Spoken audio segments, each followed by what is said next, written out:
Okay, welcome to Weekday Somatics.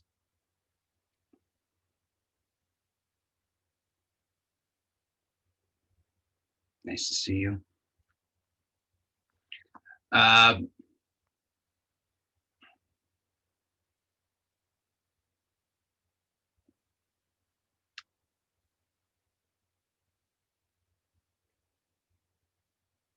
so let's, if possible, let's explore sitting up.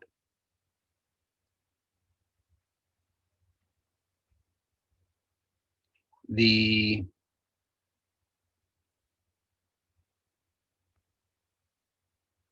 uh, the exploration that I'd like to start with is one that uh, is exploring the some flexion and extension of parts of the spine. To use some fancy terms. So if you can do this sitting, that's the way that I'm going to provide the instruction. If you're unable to do this seated, then my suggestion is that rather than attempting to do the movement that I'll be instructing, that you imagine the movement. You could do this if you're sitting as well. It's a I believe it's my experience that the instruction to imagine the movement can produce let's say it's an even more advanced inquiry potentially. I think that it's easier to do when one already has a clearer sense of support and alignment, but just because of the orientation of of the way that I'm seated and the way that I'm proposing that you be seated um, produces an orientation to gravity that's going to make a difference whether you're lying or sitting. So if you're lying down, I suggest you imagine the movement.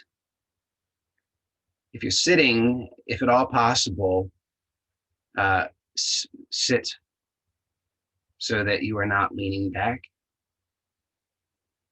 If you need to lean back, then you're welcome to explore the movement, or you're welcome to imagine the movement. Either way, but I suggest that if you are leaning back, if you do the movement, let the movement be extremely gentle. The movement should be extremely gentle anyway, so everybody can do it gently.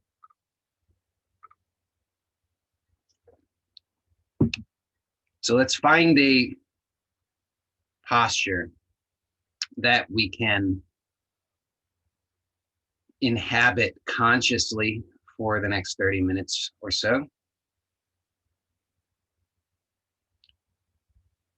If you're seated, then take a moment to become aware of your base.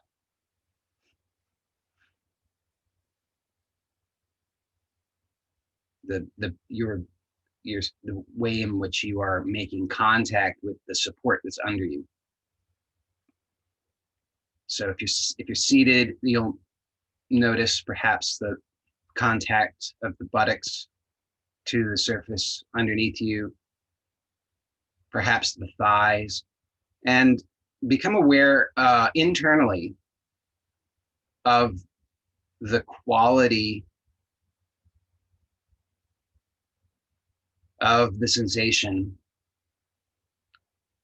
in the buttocks and thighs. If you're lying down, then translate that into the parts of your body that are in contact with the surface underneath you, the back, the head, etc. And as you tune into the quality of the sensation here, see if it's possible, without trying to adjust, without making effort, without shifting, see if it's possible to soften wherever there is any unnecessary effort that's contributing to a sense of unevenness, so that the result, the outcome, may be a greater sense of stability, evenness, balance. And notice if your mind is anything like mine, then perhaps your mind is trying to figure it out. It's trying to figure out, well, where is it? What do I do? How do I fix it? How do I get it right? This is frustrating, whatever. And see if it's possible, because it is. So see that it's possible to not get involved in those thoughts or those habits of trying to figure it out, trying to get it right, frustration, strain, struggle, effort, all of that. See if it's possible to soften, because it is. So see that it is possible to soften and to really start to receive the support that's underneath. To start to allow the buttocks to equally release into that support. I find that it's helpful to actually, for myself, to actually ask myself this question: do I need, and this is very specific, I'm going to phrase it specific to this situation, but you could ask a similar question and have it, perhaps it would be useful in many different situations. But in this specific context, the question would be, do I need to be gripping in the buttocks in order to be sitting here? Does muscular tension, does tension in the soft tissue, does this contraction, this hardness, this numbness, does this contribute in a positive way to my intention to sit here comfortably, receiving support? And maybe the answer to that is obvious, but I find that it's such, or maybe it's not obvious, but I find it such a useful question, because my conditioned mind thinks that I have to be doing something here, thinks that I have to be working to maintain something, to sustain some kind of effort to keep myself from falling over, to keep myself upright, to keep myself from looking foolish, to keep myself from failing, to keep myself from falling apart, etc., etc. So actually asking that question and then looking, the looking is the important part. The question is just to prompt looking. But when I actually look directly, inwardly, not to memory, not to mind, not to what I read on the internet, not what I read in some book, but to my actual direct experience now, I want to find out, is it possible for me to find out directly, intimately, and presently whether I need to be making this effort or not? And the answer is yes, it is possible. So just gently, subtly, slowly, patiently allowing for a softening. Noticing also the fronts of the thighs. So there's the back sides of the thighs, if you're sitting, that are likely in contact with that support. underneath the backside. Okay. But there's also the front side. Am I contracting there? Am I tensing up there? Do I need to be making that effort? Is that necessary for, and does it contribute in a positive way to me sitting here upright, aligned, supported?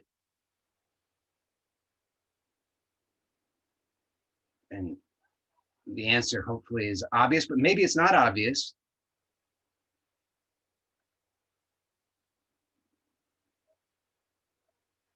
So I just keep looking, and oh, maybe I could phrase it even differently. Try this one. What if I was able to soften? What if I was able to let go? What if I wasn't so contracted and tense there? What if I wasn't so armored there? Is it possible that I could discover a new way of receiving this support so that I can be here, aligned, upright,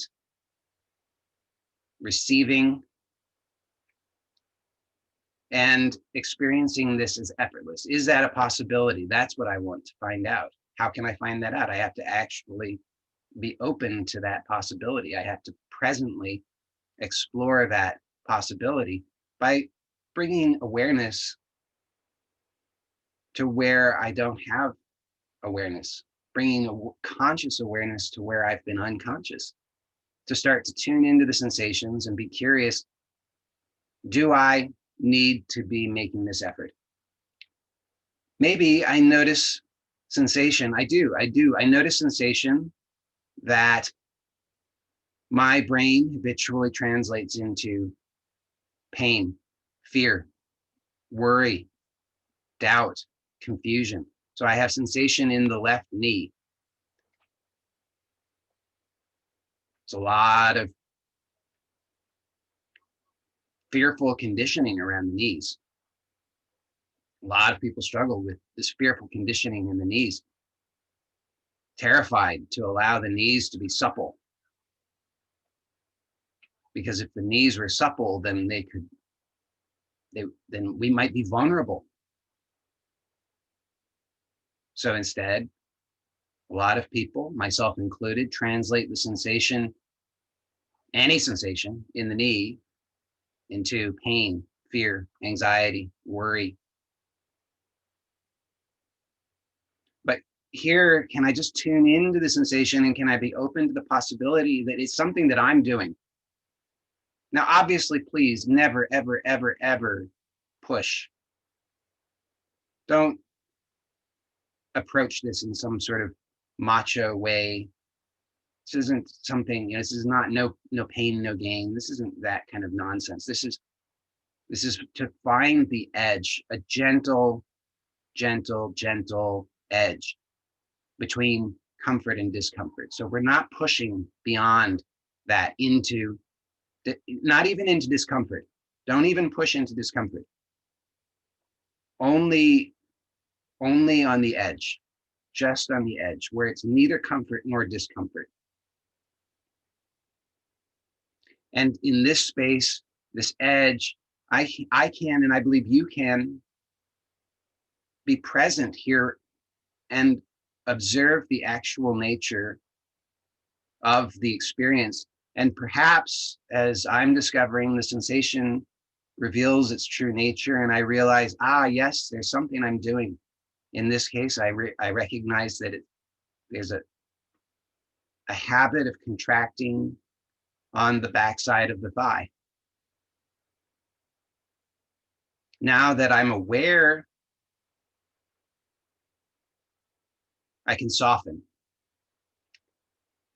As I soften, I release, I receive the support. I notice greater balance, greater evenness in the sense of support and ease and balance and poise. So let's see if we can then allow that sense that awareness of support to gently flow all the way up the torso, up the spine. Notice that when the buttocks are soft and yielding, when the thighs are soft and yielding to whatever degree they can be in this moment, that perhaps we can become more aware of the pelvis. If you're like me at all, before there's a very unclear sense of the pelvis and the legs and the relationship there. And so this whole area just becomes chronically tight, chronically armored, chronically fearful. And then I'm so contracted, so tense, so armored that I don't know how to receive the support and allow that support to travel all the way up the spine. But as I soften in the buttocks and the thighs, I can start to become more aware of the pelvis. So the pelvis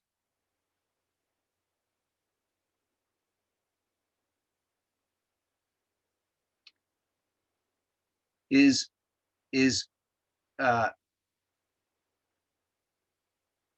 has two hemipelvises, one on the left, one on the right. Let's do this. This will be interesting. This is totally different direction than what I was planning as usual. But if possible, take your hands and place them on the what we would commonly call the hips. It's really more on the waist though. Okay. And see if you can find with just a light touch. You don't need to poke and prod too much, but just see if you can start to feel gently where the top of the pelvic bones on the left and the right sides are.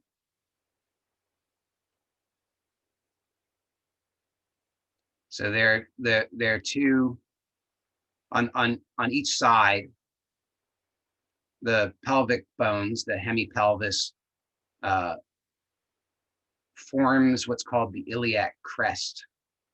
It's the high point, and you can feel it. Probably depends if you have an enormous amount of what Thomas Hanna would call, or did call, sensory motor amnesia, then the soft tissue in this area will be so congested that you may not be able to sense the bones clearly, but just placing the hands here can help to clarify. Notice now, if you can become aware, if you are aware to whatever degree you are of those bones, notice can you sense the iliac crest on both sides, and can you sense what's different between the two sides? Does one side feel clearer than the other? Does one side feel more grounded than the other? Is one side higher than the other? Is one side tighter than the other? Is one side more numb than the other? Is one side softer than the other? I notice a difference. I notice a significant difference between the two sides. Notice though that if it's possible to do this without strain, so please never strain, but if you can continue to allow your hands to rest on the hips or on these iliac crests, can you allow the hands and the arms to become heavy? Can you allow that heaviness to translate all the way up the arm, all the way into the shoulder, so that you can feel and sense the weight of the arms and shoulders all the way down into your hands, resting heavily, not pushing, no strain whatsoever, just releasing in the arms, so that the weight, the full weight of the arms is now coming down through the hands onto the iliac crest. Can you feel in this way, can you feel now this connection all the way from the shoulder? And you can do one side at a time in this exploration if this is more helpful to you, but or you can do both at the same time. But can you feel, can you sense a connection all the way down the shoulder, from the shoulder down to the elbow, and then all the way down to the wrist, and then all through the hand and fingers, and where the fingers and the hand are resting on the iliac crest, can you actually feel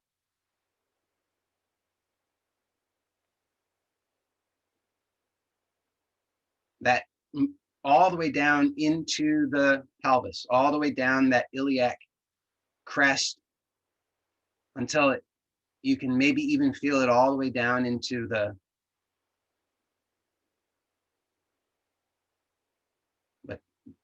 part of the pelvis that people call the sits bones. Can you feel that?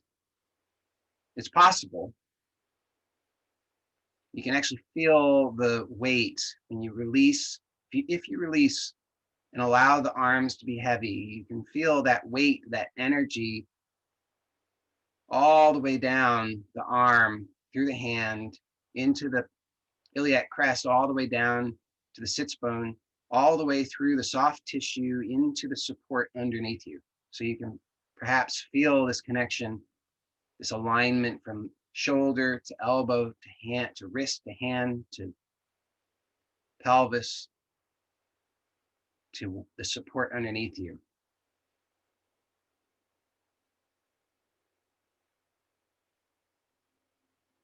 Do you notice perhaps that you have a clearer awareness now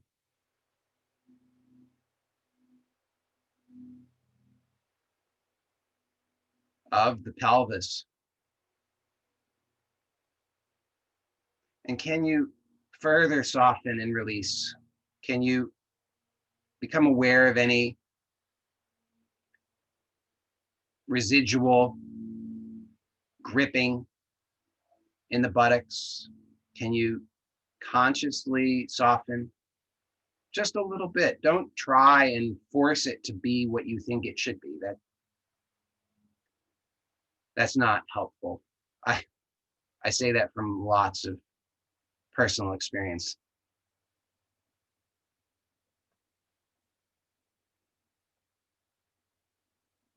Just let it be gentle and subtle and small. If I can become aware of a very small and subtle way that I can soften consciously, and then I can continue to remain aware of that softening without interruption, then that softening becomes virtually, at least, permanent. That's better to me, from my perspective. That's far better than some enormous release that I don't have conscious awareness of how to allow to continue. So I could go have some sort of deep tissue body work done, and maybe with a very skilled practitioner, I might get up from that table and I might feel fantastic. But do I have any conscious awareness of what has changed, how it changed, what I was doing, what my old habits were, how to not indulge those old habits, what those old habits we're connected to, all of the memories, the sensations, the ideas. If I don't have that awareness, then it's not going to be sustainable. It will require effort. It will inevitably turn into anxiety and fear and worry and go right back to the old way. But here, if I can become aware of just something small and subtle, just a little gripping, a little pulling, a little numbness, that I can become aware of how to soften, how to release, how to receive support, and I can continuously remain aware of that, that awareness becomes effortless. The softness reveals that it is effortless, pleasurable, and all of the old conditioning surrounding it that reinforced it dissolves.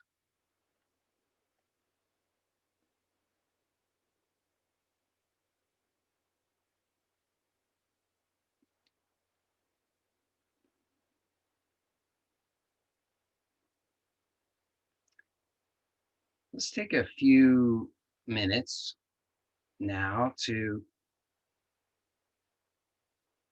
explore this flexion and extension of the spine that I had proposed we could do. If you're comfortable doing it with the hands resting on the hips, that would be an excellent way to do it. But that I could completely understand that that may be uh, too much for many of us. So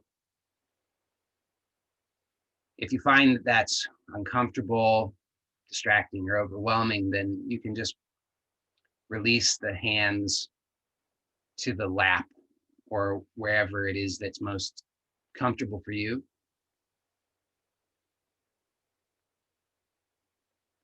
And become aware of that connection from the floor or the chair, the support under you, all the way up the spine,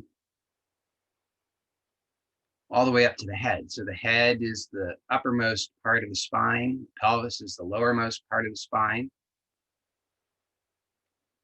And we can flex and extend in between. Now, there are a lot of vertebrae there, a lot of muscles, a lot of possibilities.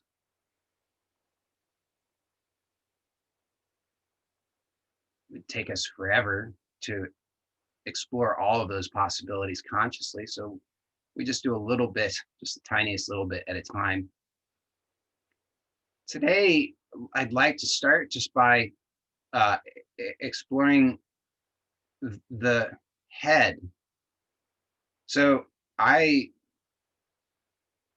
find that I have a habit of unnecessary effort in the neck and throat relating to trying to balance the head atop the spine. So let's explore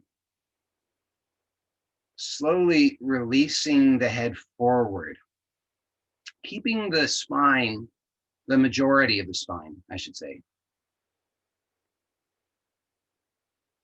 supple yet upright. So we're not trying to hunch way forward.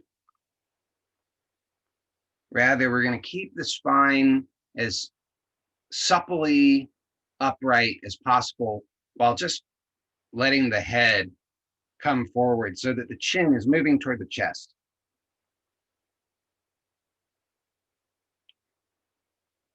Now, your head is going to come as far forward as it's going to come forward. Don't pull it forward, just release it forward. Now, it may require just tiniest little effort to initially get it to move in this direction. But once it's tipped slightly forward out of alignment, gravity will naturally work for us to help draw the head down and forward so that the chin is moving toward the chest. Now, at the maximum range of this movement that's comfortable for you, and I would suggest that you really let it be a fairly small movement. Pause and then see, what are you doing with your face? What are you doing with your eyes? What are you doing with your cheeks? What are you doing with your tongue? What are you doing with your jaw? Could you allow all of that to soften? Could you remain aware of that softness now as you begin to slowly, very, very, very, very, very slowly lift the head to upright? Do this so slowly that you can remain aware of the softness in the front side of the body, the face, the tongue, the throat, the jaw, and remain aware of the space, or not so much space, between the chin and the chest, or the chin and the throat. And can you lift the head to upright while maintaining that same space or lack of space between the chin and the chest, or the chin and the throat?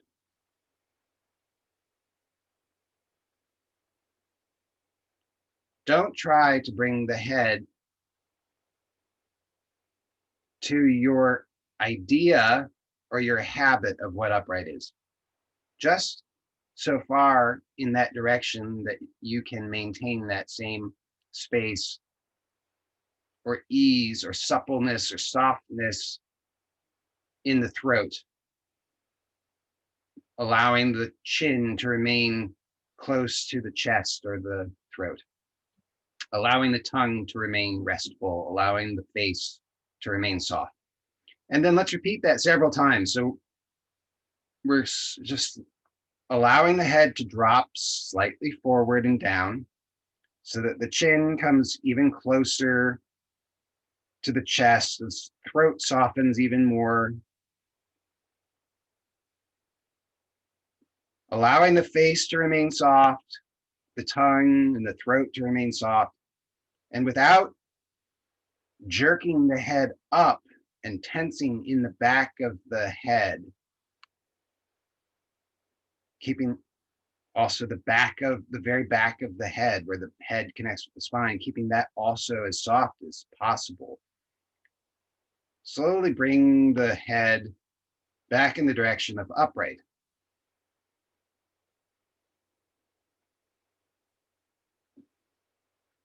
Now, here's a clue.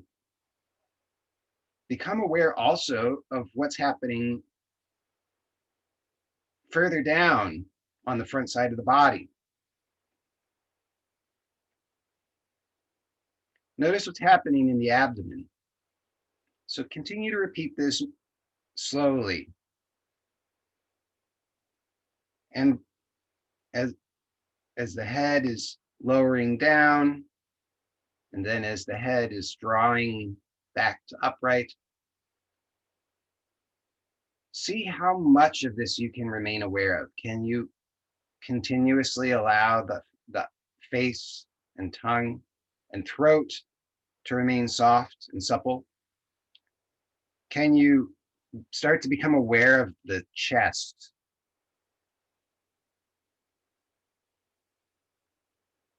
What is the sensation that's occurring in the chest? What does that sensation indicate? If you don't know what the sensation indicates, but you just tune into the actuality of it, what does that change? If you were open to the possibility that that sensation might be indicating some kind of unnecessary effort, is it possible to soften in the chest?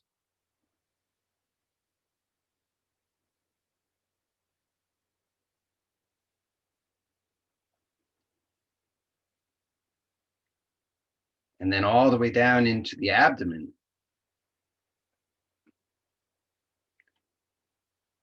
Can you become aware of any gripping, numbness, tension, strain, effort, pushing or pulling in the abdomen? Could you allow that to soften?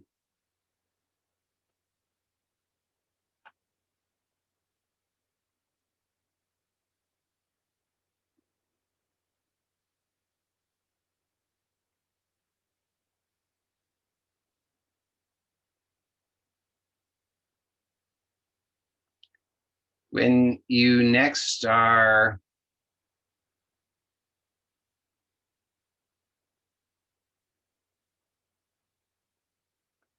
when you've next brought the head to the upright position, pause here and continue to remain aware of the softness on the front side of the body, allowing the throat to remain soft, allowing the chin to remain close to the chest. You're not pulling it. We're not attempting to use effort or strain to drop the, or to draw, pull the chin downward. But we're just allowing for the chin to remain close or closer to the chest, perhaps, than what we're accustomed to. Allowing the face to remain soft. Allowing the abdomen to remain soft. And notice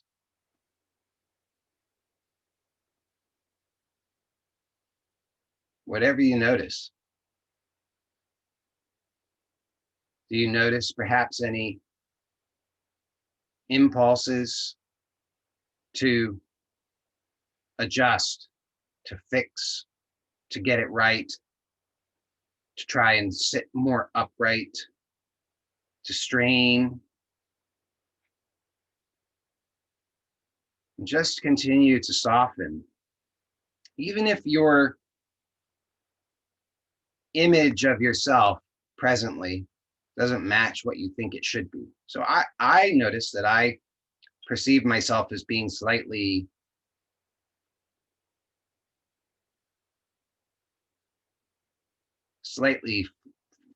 hunched forward. That's my perception of myself. But I just continue to rest without concern about what it looks like, without concern about what others might judge, without concerns of trying to get it right. Just tuning into the actuality of the experience. Finding out where I'm making unnecessary effort. And learning how to soften that so that it becomes second nature, so that I don't have to be constantly monitoring, worrying, straining, stressing, so that I can really receive the support that's here, that's actually, really, truly here.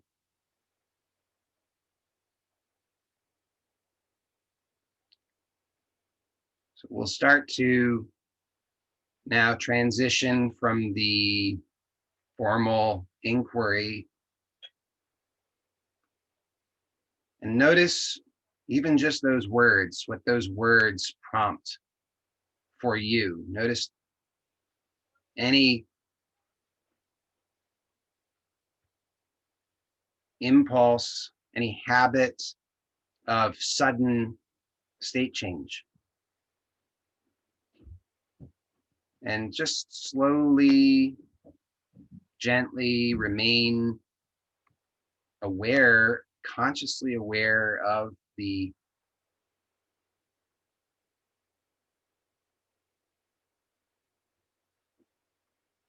present experience.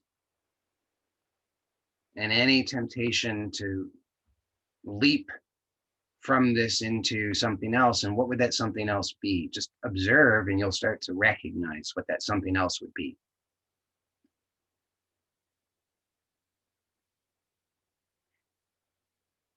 If your eyes are closed, then when you're ready, slowly open the eyes and see that you can do that without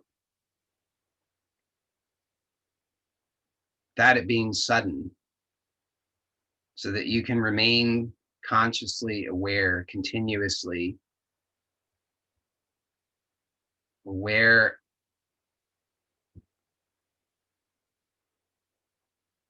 of the whole experience, the experiencing.